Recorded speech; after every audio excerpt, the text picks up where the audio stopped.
Ladies and gentlemen, welcome to Talk Spicy.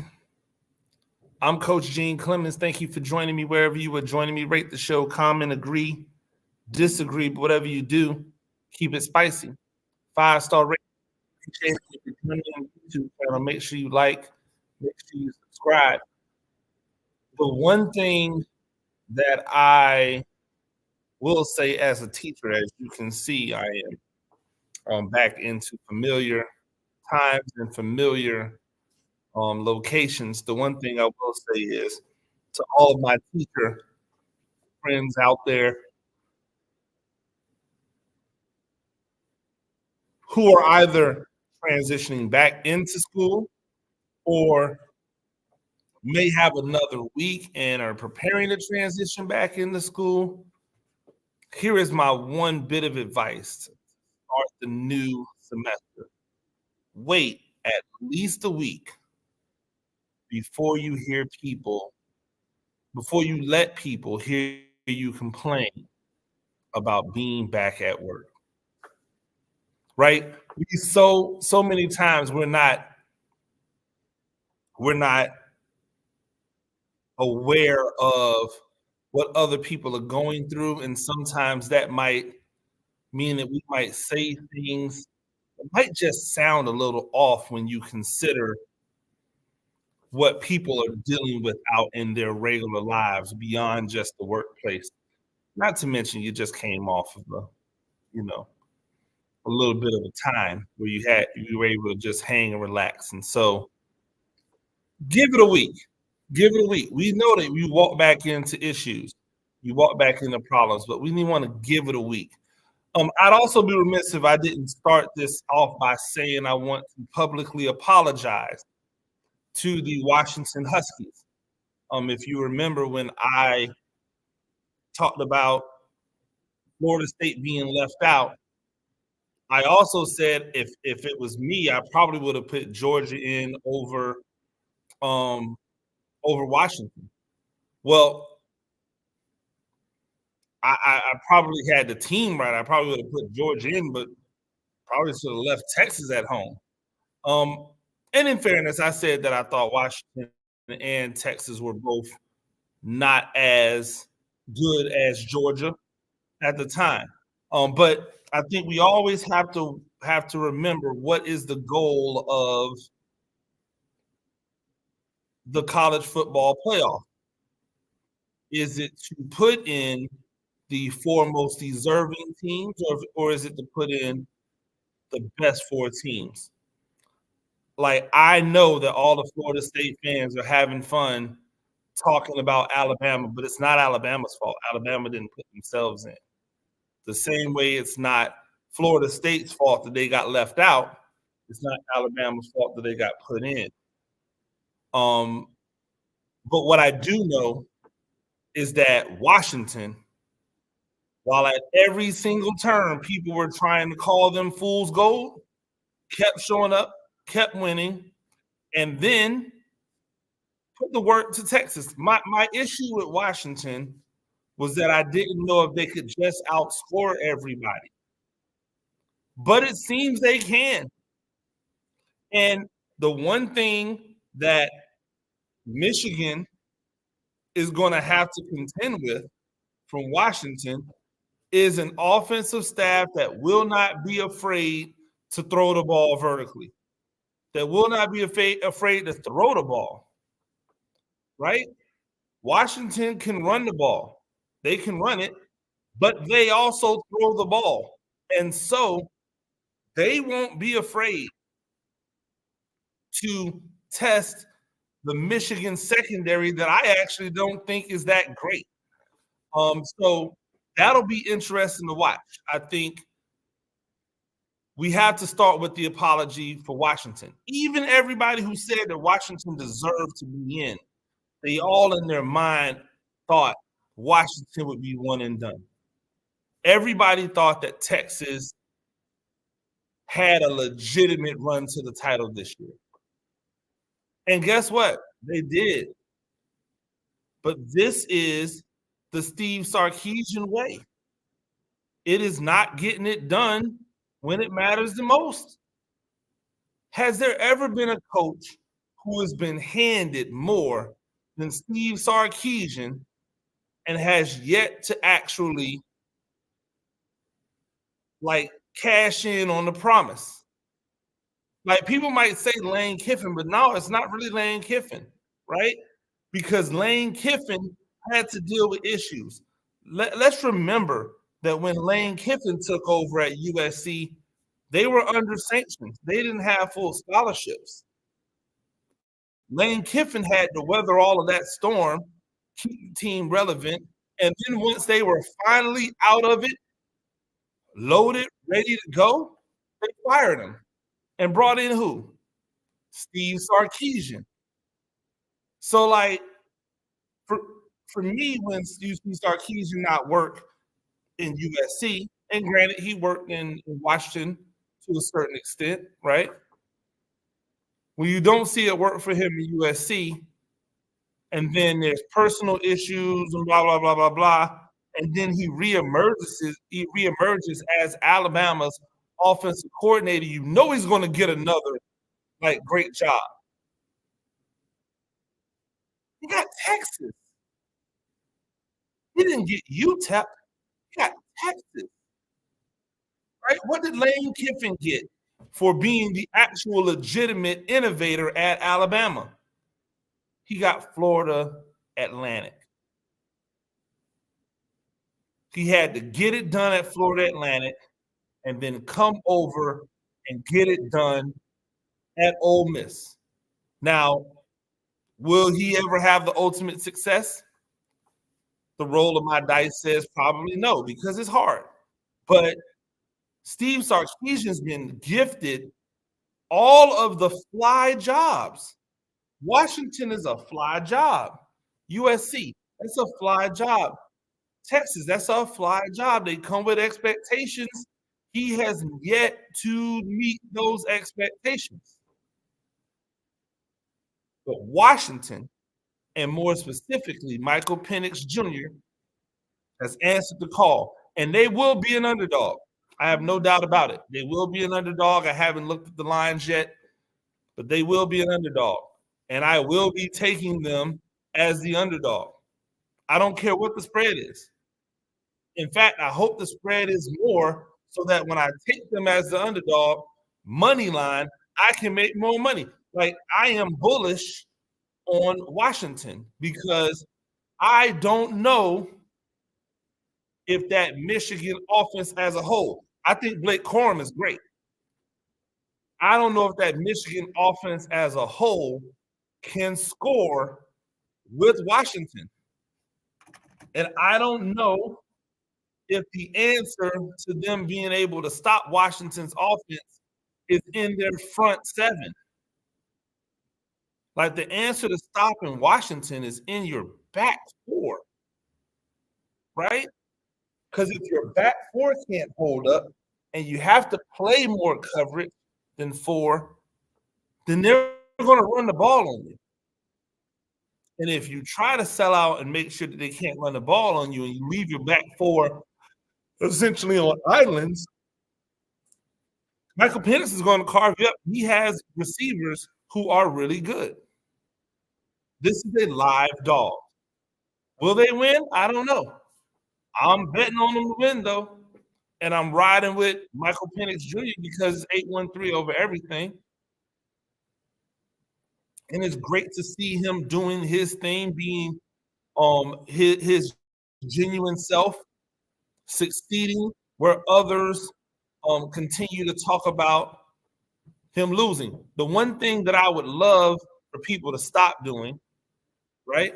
And I don't know if it's going to happen or not, but the one thing I would love for people to stop doing is stop acting as if Florida State and Florida and Miami, all of them were like that they all just missed on Penix, right? Like they all just missed on Penix the first time. I don't understand how Michael Penix got out of Florida. Well, you're looking at the product of 5, maybe 6 years in college football. That's not the same product as when he came out of high school, right? That's not the same product. So you can't say, "Oh, well, I," because at that time, the guys that Florida State was the guys that Florida State was getting, the guys that Florida was getting, the guys that even Miami was getting, they were more highly touted prospects than Penix. It's okay. Like it's okay to say that. And then it let by the records, you know, Penix was possibly going to go to Florida State, but something happened and he ended up not going. Cool. There's no like how to not they you can't it's the quarterback position. I would feel a lot more like that if it was like a receiver or running back or linebacker because you could have multiples of those and there's a good chance they might stay put. But at quarterback, there's only one of them. Only one of them's going to play.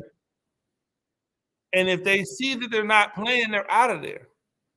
So the the better criticism, right, is why couldn't Indiana get things popping to this level with Penix? And that just goes to show you why coaching is so important, why schemes are so important, why empowerment is so important. But it also goes to tell you that we got to stop looking at these, not just us, but the players themselves. They have to stop thinking about, oh, well, I want to be a starter and or a contributor day one. Sometimes, most times, you're not ready. They're not ready day one. And so why are we trying to push it? If you have to wait 3 years in order to even like sniff the NFL, in order to even act like you want to go to the NFL, if you got to wait 3 years, then what's the rush? You only need to perform for 1 year in order for the NFL to say, okay, we'll take you. How do I know? Look at all of these examples. Look at all of these examples of players who did nothing, 1 year, really good, gone. 2 years, really good, gone. So if you have to sit as a freshman, it's okay. If you have to sit as a sophomore, it's okay. Because like Michael Penix, like Bo Nix, like many others beside them, you get 5 years to do this. Now that the COVID year is over, we don't have to worry about quadruple, duple seniors anymore. We're going to hit the last year of that next year. Like you don't have to worry about that anymore. And so that's a great thing. As my lights flicker off on me. The other college football playoff semifinal still has me baffled. Alabama went up against Georgia, who has one of the best defenses in the country. And they were able to get things done. They were able to make things happen. Why? Because they allowed their quarterback to be a quarterback.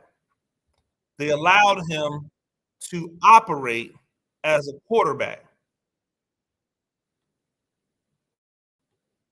What I saw in this game was a team that was afraid to allow their quarterback to be successful.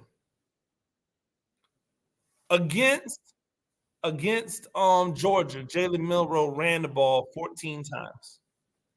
Against Michigan, he ran the ball 21 times.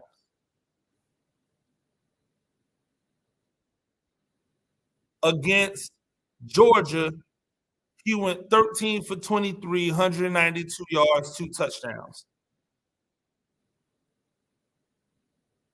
Against Michigan, he went 16 for 23, 116 yards, no touchdowns. What was the difference? What was the difference? The difference is pushing the ball vertical.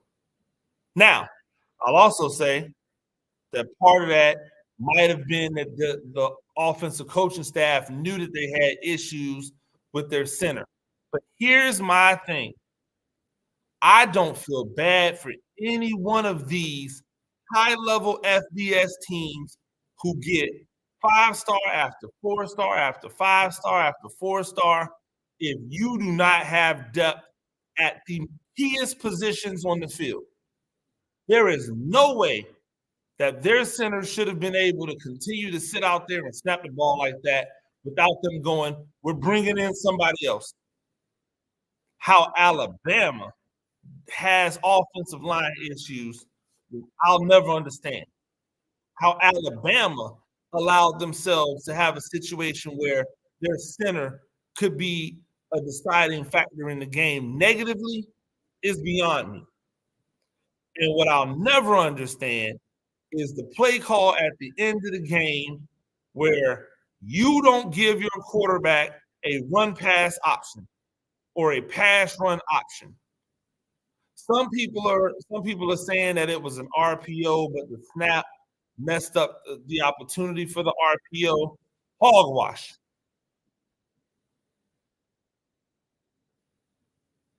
Some people are saying, oh well, that Milroe didn't follow the right track. He was supposed to go down straight and then bend it left and get in behind the guard. Hogwash. On plays like that, you have to call something definitive. You have to call something that is not ambiguous. You have to call something that's comfortable, that people can make plays in because you've done it so much that they feel comfortable if things break down, making something happen. Tommy Rees, who I'm still trying to figure out why he was hired as the Alabama offensive coordinator. There was nothing imaginative. There was nothing innovative. There was nothing cutting edge about Notre Dame's offense with Tommy Rees as the quarterback. I mean, as the offensive coordinator. Here is what the Tommy Rees game book playbook was. I'm going to leave Notre Dame after saying that I didn't want to leave Notre Dame and not following Chip Kelly. Thank God if you Chip Kelly, right? I'm going to leave Notre Dame and go to Alabama so that when the brother Freeman at Notre Dame doesn't get it done, I have now the Alabama glaze on me, the Nick Saban glaze on me, and I can go back there and be the head coach. Watch what I tell you. Watch what I tell you. The problem is you can't mess up the cha-cha, my guy. First it was the South Florida game. First, it was bringing your Notre Dame quarterback to Alabama. That was mistake number one. Mistake number two was the South Florida game where you looked inept. Mistake number three is this Michigan game where you looked inept on offense. And not even 5 minutes after the game was over, people were laying the entire game on Milroe's feet. Because that's what we do when there's somebody that we've been wrong about and they have a bad game, all of a sudden it's all his fault. It's all his fault. We just did it with Brock Purdy. Brock Purdy's been balling out all year, right? He had one awful game, not because he's had bad games this year. Like he's had subpar games this year. But he had one awful game, one dreadful game. and people were acting as if he was not even good. And I've never said that Brock Purdy wasn't good. I said he wasn't the MVP, right? But we see it all the time. All of a sudden now, Jalen Milroe's a running back again. Not a quarterback. Now he's a running back again. Like we just, sir, we're ugly out here. You know what else is ugly? What the Denver Broncos did to Russell Wilson. And here's the interesting part about it for me. When the Broncos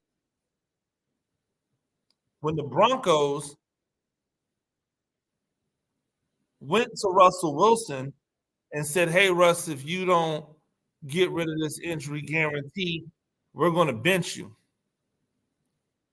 Russell Wilson took the play from what they would do, which is get the legal system involved. Told the lawyer, reported it to the NFL.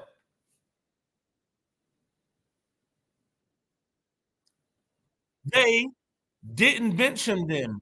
And they probably didn't bench him then because they knew, oh, there might be some problems, right? But then they eventually bench him. The problem is that you bench him, and we can't understand the reason why he is the bench, right? Like, like, like, why is he the bench?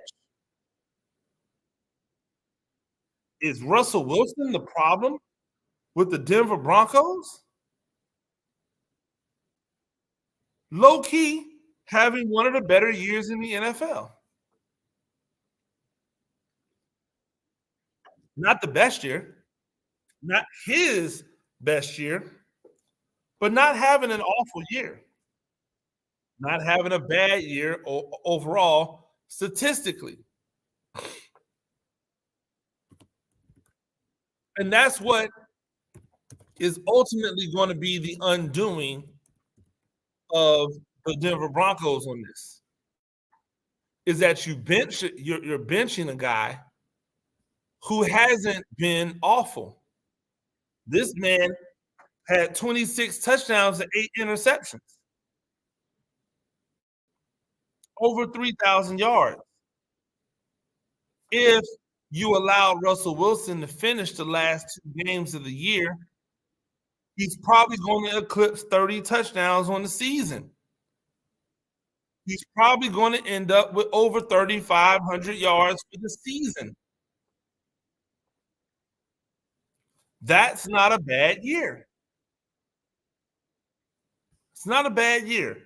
In fact, not only is it not a bad year, but it is a substantial improvement over the year he had last year in 2022 and over the year he had in 2021, his final year at the Seahawks. It might be as good as his year that he had in 2019 for the Seahawks. When you look at the statistics for Russell Wilson on a year-by-year basis, his year statistically this year is better than 2012. It's better than 2013. It's better than 2014. It's better than 2016. It's better than 2019 or on par with 2019. It's better than 2021. It's better than 2022. How do you get by saying, hey, this guy should be benched when he's having a year on par or better with what he does as a quarterback? And then you say it's performance. You say it to give a spark. Yet you bench him. When the Broncos are about to play one of the worst teams in the NFL because they're not trying to win, right? You've been, and this is again, if you've ever noticed how if you ever notice how they do these things, it happens in college and it happens in the NFL. When they want to bench you, they pick the game that they feel like they could win regardless of who's at your position. Therefore, it looks like the decision was smart because the result was better. Let's bench Russell Wilson before he plays the LA Chargers, who have all but given up on the season. That way, when we win, we'll go see we wanted a spark, we got a spark. It's the game plan that they always run. The problem is when you go out against the Chargers, who have all but given up on the year, and you win 16-9. You win 16-9. Now again, there's no shade to Jarrett Stidham, 20 for 32, 224 yards. No shade to them. But if you consider the type of stats that the Chargers defense has been giving up this year, when you consider what people have been able to do versus the Chargers defense all year, like I don't know. I don't know. And so we get things like the greatest heel turn in all of sports or in all of media, Michelle Tafoya, coming at Ryan Clark, who believed that this was done, illegally. Michelle Tafoya on Twitter or X or whatever you want to call it, she says, I'm curious as to how it is illegal to bench a player in the NFL. Can you provide more details, please? Truly curious. And she did that because Ryan Clark on New Year's Eve posted what we saw in Denver this week is only the beginning. The Washington Post reported and showed documentation from November 4th notifying the Broncos of the illegality of Wilson's potential benching. Yet they still did it. That doesn't even scratch the surface of how Wilson was treated by the head coach and ownership, right? So Michelle Tafoya trying to be funny, doing her thing now because she's gone the MAGA route. The I'm now going to be on the opposite side of everything that built my career up to where it is right now. It's really sad because we used to all love Michelle Tafoya. And maybe some of you still do. I don't want to put my feelings on you. But why would she ask that? I'm curious as to how it is illegal to bench a player in the NFL. Can you provide more details, please? In the man's tweet, he said, the Washington Post reported and showed. So if she wanted more information, all she had to do was go to the Washington Post. She didn't want to do that because she thought she was being funny. So Ryan Clark just posted the letter. And this is wild because the NFL knew. So anybody who said, oh, Russell Wilson is just out here making this up. Russell Wilson, this doesn't seem right. Like, why would the coaching staff do that? That doesn't make any sense. Here's what you have to remember. Sean Payton is willing to talk.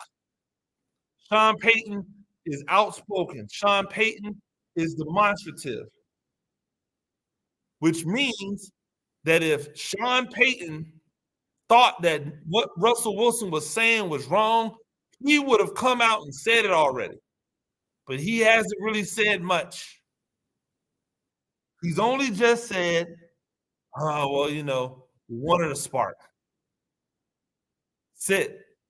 Real small, real quiet. You know why? Because they know they've messed up. They know they've screwed up." This was the letter from the NFL. It says, "This firm is counsel to the NFL Players Association and Russell Wilson. It has come to our attention that the Denver Broncos recently informed Mr. Wilson and his certified contract advisor that if Mr. Wilson would not renegotiate his player contract to relinquish certain salary guarantees, the Broncos would remove him from the starting lineup. If the Broncos follow through on the club's threat, the club will violate, among other things, the collective bargaining agreement, Mr. Wilson's player's contract, and New York law. And we are particularly concerned that the Broncos still intend to commit these violations under the guise of coaching decisions. Accordingly, we write to notify you that the NFLPA and Mr. Wilson reasonably anticipate arbitration and/or litigation against the Broncos and the Management Council, triggering your response obligations to preserve potential relevant documents." Yo, that is a legit letter saying, "This is what we believe you've done. We still believe you're going to do it. And please understand that when you do it, we are going to tax." And they did it anyway. The arrogance to go, "Oh, yeah, you told me." I don't. This is what millionaires and billionaires do, right? This is why you almost never can take the side of the front office of the organization. This is why you should always be on the side of the player. This is why it's always important to not only understand and or sympathize with the players, but understand that the bottom line is the only thing that matters for these teams. Like, think about the craziness of the salary cap. The salary cap was put in place so that owners could keep themselves from spending money. Money that they absolutely have, but they want to keep themselves. They want to regulate them. It's not for competitive balance. It's not for competitive balance. It's to regulate themselves so that the other billionaires don't feel bad when a certain billionaire decides, "Yo, I care more about winning than I do about just continuing to rake in money I'm never going to be able to spend."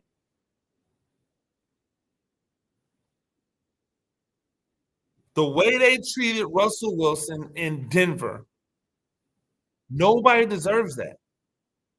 If you don't want him to be your quarterback, then just don't make him your quarterback. But you signed a contract. You forked over draft picks. Then you fired a coach. Then you hired a coach that wasn't really all in on making this thing work with Russell Wilson. You should have never hired a coach that was not willing to come in and hell or high water attach his wagon to Russell Wilson for the next 4 years or the next 3 years, however long it takes you to get from underneath the bulk of this contract. By doing so, you put yourself in a position where the coach feels like they need their own people, the player doesn't feel supported, the narratives. See, now everything makes sense. People talking about, well, there were reports that Russell Wilson was a prima donna, that Russell Wilson was this. Last time I talked to y'all about Russell Wilson, I said that all of the players were coming out talking about how good of a teammate he was. So if he's that good of a teammate, where did all of this other stuff talking about he's a prima donna come from? It came from the front office. They were setting up the play the entire time. The problem is that Russell Wilson was starting to get better and better. He was having a good year. And we can't let that happen. We can't let that unfold. It's an awful way to treat some people. You know, I was thinking about it, and there's some people you're gonna have to walk back some narratives on, right? Number one, even though he had an awful game, last game, Baker Mayfield is a starting caliber quarterback in this league. I'll walk that back. Now, do I want him to be the Bucks starting quarterback? No. I don't think you're ever winning a championship with Baker Mayfield. Once I know you're not winning a championship with a quarterback, why are you going to pay him? That's just my opinion. Do with it what you want. Like now, if they had already paid, like if he had a 3-year deal or something, and like, okay, well, let's ride this out, see what happens, right? But not winning a championship with Baker Mayfield is too erratic. Like it's going to be one of those games every few games, usually when they play better competition, where he's the reason you lose, or he's one of the reasons you lose. But he has definitely proved that he is a starting caliber quarterback. Should have never been first pick. Let's be real about it. You guys, stupid. It's a stupid pick. We got to walk. Well, not we. You guys have to walk back that Jordan Love hate. You got to walk back that Jordan Love hate. And here's the funny part about it, right? For everybody who keeps talking about Brock Purdy and what Brock Purdy has done this year, and Brock Purdy's stats, right? He's had a great year so far. 31 touchdowns, 11 interceptions through the air, 69% completion percentage, 4,200 yards, right? Like he's had a really good year so far. Jordan Love, with none of the fanfare, 30 touchdowns, 11 interceptions, 3,800 yards, 63.1 completion percentage, means he's going to throw for 4,000 yards. He's thrown for over 30 touchdowns in his first year as the Packers starting quarterback. When everybody said, "Oh well, this and he's not that," and when the same wide receivers that Aaron Rodgers refused to play with, that Aaron Rodgers said he needed to have upgrades in order to be able to have success. The same wide receivers that everyone else said, "Oh well, look what they're giving Russell. I'm sorry, look what they're giving Aaron Rodgers to work with." He has taken those same receivers and made them look like legitimate pros. You got to walk that back. Sorry, you got to walk that back. Hey, all you people that keep telling me how great Derek Carr is, or David Carr, or whichever Carr he is, I'm not sure. Like, miss me. I keep watching this dude play, and I keep looking at a dude holding back the team. Hey, you want to know what's funny? One of the defensive players tried to give him props, but he knew he couldn't give him overall props, so he had to like define the props. Y'all don't know how good this dude has been in the red zone. A defensive player said that. I thought it was hilarious. Like he was giving them props. Man, you know how good this guy's been in the red zone? Oh, okay. What about the rest of the zone? Gotta walk that back. We're sitting over there watching, watching Jameis Winston's career just sit on pause while dudes like Mason Rudolph keep getting opportunities and and Carr keeps getting these opportunities to be mediocre, still have success, still have team success because the team's not built around having to need the quarterback to be the man. It's just built around the quarterback being competent, right? We gotta give a shout out to Joe Flacco. Man, what he's doing in Cleveland, fantastic. It's amazing what happens when guys play like they have nothing to lose, right? It's amazing how great guys play when they have nothing to lose. He's playing like he has nothing to lose because he doesn't have anything to lose for all intents and purposes. He should be out the league, right? He was out the league. So he's playing like he's got nothing to lose. And they're balling because of it. I'm really curious to see what Baltimore is going to do in this final game because they have everything locked up. Do you give your key players 2 weeks off? Like, do you try to mitigate the risk of them getting injured in this game when you know you have a week off? Do you want to go 2 weeks without them playing and then walk into a divisional round with like a team that hasn't played in a couple weeks and hope that they can fire it back up versus a team that will be riding hot? These are and that team could most likely be Kansas City. It could very well be Miami. It could very well be um the Bills.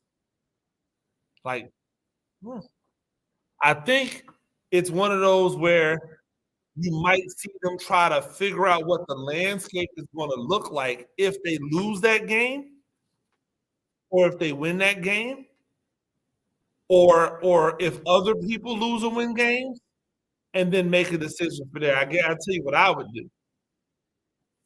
I would 100% sit both tackles because they've been dealing with injuries. They need to get healthy if they want to have a legitimate opportunity at a title. You got to get Ronnie Stanley as healthy as possible. I would sit the tackles, play the backups because my quarterback knows how to protect himself and can get out of trouble. My backups all can get out of trouble as well. And so I would play Lamar Jackson, and then I would fill the game. You might play a quarter, you might play a half, but I'm gonna get him up out of there, right? But I want him to still be able to go through and have that rhythm of the game. Defensively, I think you just have to play your dudes. Unless there are guys who are really battling injuries, you got to play your dudes because the fall off is just so much more, right? So like I might sit Hamilton because he's been dealing with injuries, but other guys are going to play. And then as we get into the second half, play it by ear, start to get some other people in. It'll be interesting watching Joe Flacco play against the Ravens, the team that he lost his job to Lamar Jackson. I think that's great storylines for week 18. So lots of great things going on. We owe Lamar Jackson, not we, you. You owe Lamar Jackson an apology. Um, every year that he does this, You owe him an apology. You owe him an apology for the way you drafted him, for where you drafted him. You owe him an apology for not going after him in free agency, hiding behind the fact that you were comfortable with the quarterbacks that you had. You owe him an apology for every time somebody tried to make it seem as if he can't play quarterback the right way.